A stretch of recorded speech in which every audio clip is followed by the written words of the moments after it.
te raconte une histoire. Raconte. Hier soir, quelqu'un m'a raconté une histoire. Alors après, on y croit, on n'y croit pas, peu importe, mais c'était vertigineux dans ce qu'il peut y avoir derrière comme concept ou prise de conscience. Enfin, je sais pas, je vais te raconter l'histoire. Ouais. Donc, on parlait du fait que ton ennemi peut être en fait ton meilleur ami. Dans le sens où ton ennemi va te faire subir des épreuves qui finalement vont te faire grandir. Mmh. Alors, pour reboucler avec l'épisode précédent, oui, il faut une certaine sagesse pour arriver à le vivre comme ça, on est d'accord, hein? Et sur le moment, tu le vois pas forcément comme ça. Ouais. Et d'ailleurs, la dame qui m'a raconté cette histoire, heu, elle m'a dit: «Moi, pendant longtemps, j'ai vraiment eu envie de tuer mon ex-mari. Puis après, je me suis dit que peut-être c'était mon meilleur ami finalement». Donc je te raconte l'histoire qu'elle m'a racontée. Sur en fait, ce concept de ton ennemi peut devenir ton meilleur ami lui a rappelé un épisode de sa vie où elle avait fait un thème astral. Alors elle est pas forcément astrologue, tu vois? Elle fait ça des fois, pour les loisirs, pour les personnes qui demandent. Elle avait fait le thème astral d'une personne et elle était en train de lui f en faire le compte rendu, tu vois? En face à face et elle avait vu que le père était positionné au centre, alors moi je connais pas trop donc mais à une position où habituellement tu trouves pas le père. Mais tu vois là, il prenait une place très importante en fait dans le thème astral de cette dame. Donc elle lui dit ça et puis elle sentait une forte énergie yang plutôt masculine chez cette dame, plutôt un côté guerrier militaire, tu vois? Et donc elle lui demande, elle dit: «Vous avez été militaire ou peut-être dans la police ou quelque chose comme ça?» Et la dame dit: «Non, mais d'ailleurs je comprends pas pourquoi je suis dans un corps de femme, j'ai rien à foutre ici. Moi j'aurais voulu être militaire comme mon père et puis bon, bah, voilà, en étant une femme, j'ai pas pu faire ce que j'aurais voulu faire». OK et tu sentais qu'elle sentait qu'il y avait quand même de la colère, tu vois? Super. Ouais. Et puis donc cette dame qui m'a raconté cette histoire, il lui arrive d'avoir des visions et là pendant qu'elle discutait avec la dame sur ce sujet de voilà: «Je suis pas dans le corps que j'aurais dû être, je suis une femme alors que j'aurais dû être un homme, machin». Elle continue à parler, donc la personne en face se rend compte de rien, mais elle était ailleurs. Elle se retrouve dans un champ où elle voit en fait, elle comprend que c'était pendant une croisade, une des croisades et Ouais. elle voit des soldats en train de piller des villages et puis 2 jeunes hommes sur des chevaux et là, elle comprend que, ces 2 hommes sur les chevaux qui sont un peu à l'écart, c'est la dame et son père, dans une autre vie, d'accord? Donc après, comme je dis, on y croit, on n'y croit pas, peu Ouais, importe, ouais, laissons-nous porter par ouais. l'histoire, hein. Oui, vas-y, ouais. Du moment où elle a réalisé ça, que ces 2 jeunes hommes avec, bah, tout le village qui était en train de se faire piller à côté, les maisons qui brûlent et cetera, c'était la dame et son père, elle se retrouve catapultée dans un autre décor. Où là, elle voit un grand tunnel avec, quelque chose de très, très lumineux au bout et elle voit au loin qu'il y a 2 personnes, elle comprend que c'est 2 hommes, mais elle voit pas les visages donc elle a du mal, tu vois? Voilà, ça reste quand même assez éloigné. Ouais, Mais ouais. elle capte quand même ce qu'ils se disent. Elle comprend que c'est encore la dame et son Elle père d'accord. et petit à petit, il y a la conversation qu'ils ont tous les 2 lui revient aux oreilles et ils sont en train de dire: «En fait, avec toutes les horreurs qu'on a faites, il va falloir que dans les prochaines vies, on subisse des épreuves très rudes pour se racheter de ça», tous les 2. Et il y en a un qui dit à l'autre: «Eh bah, écoute, puisqu'on est des compagnons de vie, qu'on est amenés à se retrouver à chaque fois, si moi je dois subir ces épreuves de me faire battre, de me faire violer, de me faire, blesser et ben, je veux que ça soit toi qui me les infliges». Waouh! Et là, paf, elle revient dans sa situation réelle et elle dit à la dame: «En fait, vous êtes en colère parce que vous comprenez pas pourquoi votre père vous a violés». Et elle nous dit: «Mais moi, jamais de la vie, j'aurais sorti un truc comme ça brut de pomme», tu vois? Ouais, Mais c'est sorti tout seul, en lien avec ce qu'elle avait vu. ouais. Et là, la dame se met à pleurer, à dire: «Mais oui, mais c'est ça» et en fait, elle a pu du coup exprimer toute cette colère, cette incompréhension et cetera Ouais. et le truc, l'histoire, j'ai trouvé tellement puissant. Alors c'est à double tranchant parce qu'il y a un côté où tu peux te dire ça te permet de comprendre que oui, les épreuves de ta vie, elles sont faites aussi pour t'apprendre des choses et cetera. Te dire les gens qui te font du mal finalement, c'est aussi une opportunité d'apprendre sur toi, de te rendre plus fort. Il faut pas non plus que ça soit utilisé pour justifier toutes les saloperies qu'on peut faire, sur terre, hein. Mais Ouais. juste cette histoire, je l'ai trouvée tellement puissante. Enfin, elle donne le vertige un peu, tu vois? Ouais, c'est clair. Moi, c'est vrai que je suis très sur tout ce qui est, en fait, voyance et tout ça. Je sais ce qu'il se passe des choses, mais quelque part, je suis très, pas sceptique du tout. Hem, mais ça a beaucoup d'influence sur moi. Quand je passais mon bac, mes parents n'étaient pas là, donc j'ai dû, en fait, passer, l'épreuve du bac chez une de leurs amies. Donc je dormais chez elle. Et en fait, cette femme s'est proposée de me faire mon thème astral Ouais, et derrière, elle m'a tiré les cartes. Elle m'a dit que j'aurais mon bac, mais de justesse. Ce à quoi je croyais pas du tout. J'étais troisième de ma classe tout le temps. Depuis les 4-5 dernières années, j'étais tout le temps bonne élève, tu vois? ouais, Ensuite, elle m'a prédit que j'allais rencontrer, un garçon Gémeaux, et que voilà, j'allais faire ma vie avec lui. Et je sais plus quoi d'autre. Bref, c'est vraiment les 2 choses, principales et en fait, oui, j'ai eu mon bac était déjà passé, hein, d'accord, quand elle m'a fait ça, mais j'attendais les ouais. résultats, en fait D'accord, et oui, je me suis plantée au bac. J'ai eu mon bac grâce au latin. d'accord. Mais c'est Heu, intéressant ce détail de dire que tu l'avais déjà passé quand elle t'a dit ça parce que, bien oui, sûr, tu me connais en tant que scientifique, j'allais te dire: «Ouais, mais du coup, ça t'a conditionné à le louper». Mais en fait, non, tu avais alors, déjà fait les épreuves. je vais te raconter la deuxième histoire sur, l'homme de ma vie qui était censé être un Gémeaux. Ouais, Je suis tombée folle amoureuse, mais c'était une passion incroyable d'un Gémeaux. Genre, dans les 6 mois qui sont venus après ouais. et j'ai pensé, en fait, à ce qu'elle m'a dit. Et mais elle m'avait dit quelque chose sur lequel j'ai pas prêté attention. Bref, tu sais quand tu es jeune, tu, attires les convoitises. Bref, à l'époque, je sortais avec ce garçon et il y avait un autre garçon qui était très amoureux de moi, mais tellement amoureux qu'il a été mettre un poisson pourri dans la boîte aux lettres de l'autre. Tu vois? Ça peut faire n'importe quoi. Mais j'ai eu tellement peur, qu'une partie de sa révélation, je sais plus comment la nommer, mais ma peur c'était le message que j'avais reçu d'elle, c'était que cette personne qui était folle amoureuse fasse quelque chose de vraiment mauvais pour lui, limite qu'il se suicide en fait, tu vois? Mmh mh. Ouais. Et parce que c'est ce qu'il avait écrit, tu vois? Et en fait, je n'ai rien vu venir. En fait, son message, je l'ai interprété, mais ce Gémeaux-là, et bien, quelque part, bah, il m'a trompée avec une autre et j'ai pris en pleine figure Mmh ça. mh.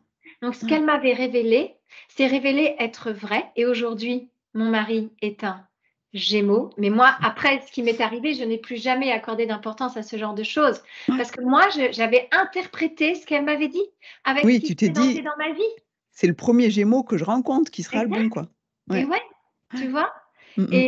Et donc voilà et donc depuis cet épisode-là, je reste très, al un peu, ouais, distante en fait de tout ça parce que ça t je j'accorde trop d'importance à ça, tu Ouais. vois? Mais pour rebondir à ce que tu disais, nos ennemis sont nos amis. Moi, je le prends dans le sens où, heu, encore une fois, pour rebondir sur ce qu'on s'était dit lors du précédent épisode, les gens dans ta vie sont tous là pour une raison et ils sont tous là porteurs d'un message. Après, encore une fois, je te l'accorde, quand on parle de viol, et cetera, là, il y a enfin, quel est le message qui est là pour enfin, qu'il est là pour t'apporter sur toi-même? Je pense que ça demande beaucoup d'efforts, de thérapie, d'accompagnement pour pouvoir accoucher de ça. Mmh mh. Et dit comme ça, sur ce sujet de viol qui est tellement intense et où tu te dis: «C'est tellement une injustice», Ouais. qui voilà, moi j'ai pas envie d'aller sur ce terrain-là parce que c'est pas mon domaine, je Non, c'est non trop important. Mais et si moi, on c'est le prend des risque choses que j'ai plus vu, que ouais, ça soit que cette histoire, elle soit détournée pour justifier des actes qui ouais, sont qui sont pas acceptables et pas pardonnables, tu vois? Oui, mais Mais néanmoins, c qu'est-ce que cette personne a suscité pour que enfin moi, c'est le questionnement qui me vient, Cécile, mais qu'est-ce que cette personne a suscité pour que la personne qui l'a violée se dise: «Bah oui, ça va être possible avec elle», tu vois? en l'occurrence, c'était son père. Oui, bah, je sais bien, ouais, mais Ouais, encore une fois, pour moi, ça me dépasse tout ça, c'est ouais, trop c'est grand pour moi. Mais après moi, ce que je voulais retenir de cette histoire, c'est le ouais, côté d'une représentation vraiment de l'amour inconditionnel, d'être capable de dire: «Puisque nous 2 on s'aime tellement fort, si on doit subir des waouh, épreuves, autant que ça faisons-le soit ensemble. nous-mêmes, nous 2 qui nous les apportions». Ouais, C'est waouh! À la fois pour la bah, personne qui dit: «Bah, si je dois subir tout ça, j'aime autant que ça soit toi qui me le fasses», et pour l'autre qui accepte de faire souffrir quelqu'un qu'il aime, parce qu'il y a besoin de ça pour atteindre un autre karma ou tu vois, je sais pas quoi. Après, voilà, on est sur des discussions un peu, hein? oui, oui, mais Encore une fois, je prends des si on gants prend parce que l'histoire je si suis on pas en prend train de dire que l'histoire je crois à ça complètement, c'est ça, mais tu prends l'histoire juste, comme ça, en valeur voilà, absolue. Ouais, l'histoire, le concept, ce ouais, que ça véhicule, ouais. tu fais: «Waouh, c'est puissant, quoi», au niveau en termes d'amour. Et puis un niveau de conscience de ouf quand même, hein. Ouais. Enfin, je veux dire, d'être conscient de ça et en effet, niveau d'amour énorme, de confiance, enfin c'est ouais, je te rejoins Ouais. là-dessus. Ouais. Après, ouais, cette histoire, Cécile, nous amène sur plein de plans différents parce que, tu vois, moi, quand tu as commencé ton histoire à dire, «Nos ennemis, ne sont finalement nos amis», moi, ça me rappelle cette collègue poison que j'avais dans mon environnement de travail que j'adorais, où je voulais pas partir et elle non plus et où j'ai dû me faire accompagner par ma psychothérapeute pour comprendre pourquoi moi, ça me touchait son attitude. Pourquoi Mmh cette mh. fille est devenue mon poison Ouais. et ça allait chercher, une croyance qui était bien plus enfouie en moi, tu vois? Et c'est là où cette fille est devenue un cadeau pour moi parce qu'elle m'a aidée grâce à son attitude, à ce qu'elle a été piquée au vif chez moi, qui n'a pas piqué au vif de mon autre collègue. Mmh mh. Ouais. Ça m'a incitée, ça m'a ouvert une porte pour aller plonger en moi. Pourquoi moi, je réagis à ce qu'elle est cette fille, tu Ouais. vois? Ouais. Et ça a été encore un rayon, un comment dire? Un cran en dessous, encore plus plongé en moi. Qu'est-ce que je peux faire? Je reprends ma responsabilité et c'est là où vraiment j'ai découvert la puissance de reprendre sa responsabilité. Qu'est-ce que moi je peux changer en moi pour mieux vivre cette situation maintenant que je sais pourquoi je réagis à ça, Ouais. Mmh mh. tu vois? Et c'est là où je dis que tous les gens qui sont autour de nous sont des cadeaux pour nous dans notre vie. Le jour où tu acceptes de reprendre ta responsabilité et où tu as le courage, le cœur en agissant, Ouais. d'aller plonger en toi et d'aller chercher, bah, c'est quoi le blocage? Pourquoi ça ravive cette comme ton brûlé, quand tu approches une flamme de quelqu'un qui a été brûlé vif, il va réagir. Bah, c'est Mmh mh. pareil avec cette femme qui était, et j'en ai eu comme ça plein des cadeaux dans ma vie Ouais. et à force de rencontrer ces cadeaux qui sont au début des gros cailloux ou des gros caca comme dirait l'autre, qui puent bien là, tu vois? Qui t'emmerdent la vie et ben, en fait, de plus en plus, ça devient instantané et ça rejoint ce qu'on se disait l'autre fois. Qu'est-ce qui se cache derrière ce truc puant, ce caca qui est là sur mon chemin? Qu'est-ce Ouais. qu'est-ce que la vie a à me partager derrière? C'est quoi le cadeau qu'il y a derrière? Mmh mh. Parfois, ça met des années à être découvert, hein. Ouais. Mais comme tu disais, plus on s'entraîne à le faire et plus c'est rapide et des Oui, fois, tu t'en rends même pas compte.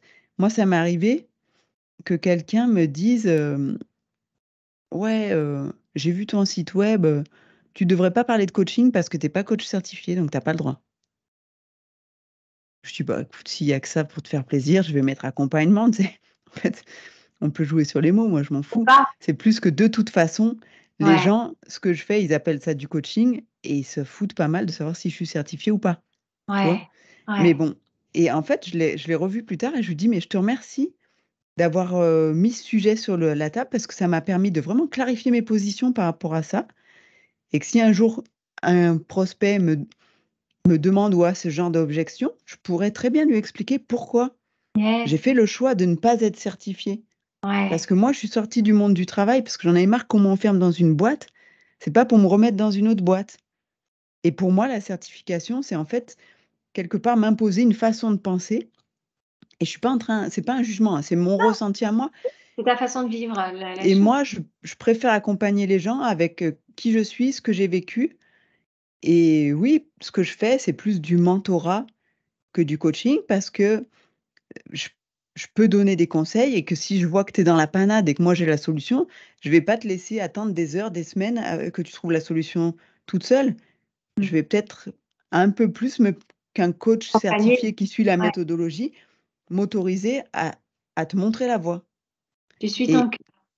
c'est ça Enfin, je vais dire ça, ouais. et du coup, voilà, c'était en quelque sorte une attaque qui m'a servi Yes. à me rendre plus forte, mais clairement, sur un Ouais. truc qui est pas très important, mais quand même, c'est et ça s'est fait tout seul le déclic chez moi, tu vois? Et c'est aussi une capacité à sans cesse se remettre en cause finalement, quelque Ouais. part se remettre en danger. Quand tu accueilles son commentaire, que probablement tu as pas demandé en plus, je sais pas, Non. heu, voilà, donc quand tu accueilles son commentaire, c'est que tu acceptes, de te remettre en question. Mais par contre, pour en revenir sur l'histoire que j'avais racontée sur ce caca sur la plage, où la personne avait, finalement pris la décision consciemment de le recouvrir plutôt que de le ramasser. Ouais. À la fin de cette session de coaching qu'on avait eue, je lui ai dit, je lui ai fait prendre conscience que quand elle a pris cette décision, son cerveau, en un tour de seconde, il a évalué tout ce qu'il y avait autour de lui. Il a vu que c'était la montée montante, il a vu qu'il y avait du sable, il a vu que le caca était mou et donc je prends la décision de ne pas ramasser. Mmh Mais mh. cette, intrusion que l'autre personne qui lui avait demandé de ramasser d'une façon, colérique, son mé qui lui avait partagé son mécontentement et qui lui avait demandé de ramasser cette crotte, elle arrive avec son injonction et lui impose sa façon de voir les choses. Elle avait perdu complètement confiance et elle a dit, Mmh. à la fin, elle s'est tellement remis en question sa façon de penser qu'elle a perdu sa confiance. Ouais. Et c'est là où, tu vois, pour aller un cran plus loin, Cécile, j'aime quand tu dis que tu aies de la gratitude en face de cette personne parce qu'elle t'a fait prendre conscience de quelque chose et toi, tu as pu cheminer et alimenter, nourrir ben, la façon dont tu souhaitais accompagner les gens et être prête, si quelqu'un d'autre t'a amené cette réflexion, à pouvoir lui répondre de façon bienveillante et alignée avec toi-même. Mais pour les gens qui nous écoutent, et en résonance avec cette histoire de la personne qui avait perdu confiance, dis-toi bien que c'est important aussi de faire confiance à ton processus, à toi et de vraiment rester dans: «OK, si j'ai fait ça, c'est qu'il y avait une raison à ce moment-là où je l'ai Mmh. fait». Ouais.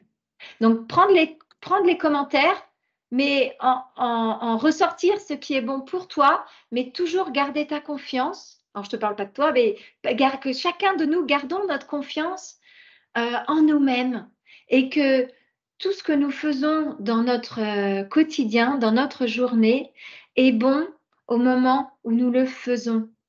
Parce que nous agissons avec ce que nous sommes au moment où nous le faisons.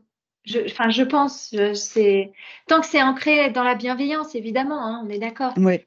Tant que Mais ton intention est bonne. Moi, c'est des choses que voilà, je dis souvent à mes clients, notamment quand je m'occupe d'enfants en posturologie ou en neuro, ouais. où, bah, souvent les mamans, elles culpabilisent Mmh. et moi, vraiment, à ce moment-là, je leur envoie vraiment beaucoup, beaucoup d'amour en disant: «Vous avez fait ce que vous pouviez faire de mieux au moment où vous l'avez fait avec ce que vous saviez à l'époque. C'est Tellement. tout». Donc ça sert à rien de se culpabiliser, de se flageller, de se dire: «J'aurais pu, j'aurais dû». Ce sur quoi on va se concentrer, c'est que de toute façon, ce qui n'a pas été fait à l'époque parce qu'on ne le savait pas, parce qu'on ne pouvait pas, parce que voilà, la vie était comme ça, on peut le rattraper maintenant et C'est c'est ma là-dessus qu'on va mettre notre énergie. Yes. Ah oui, c'est Mmh. beau. Mmh. Ouais et ça leur fait du bien et tu vois, moi, les gens reviennent assez régulièrement et je vois le changement chez les enfants.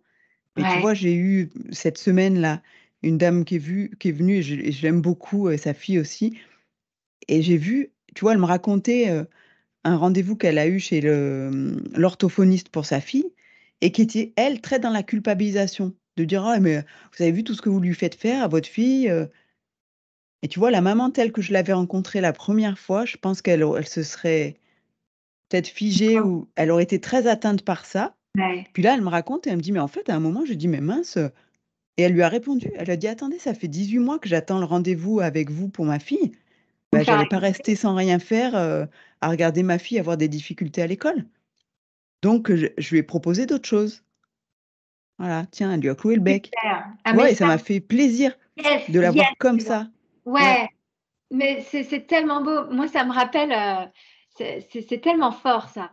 Heu, Ne nous laissons pas, encore une fois, traiter, maltraiter en fait, par Ouais. des gens qui, soi-disant, ont le savoir, tu Mmh. vois?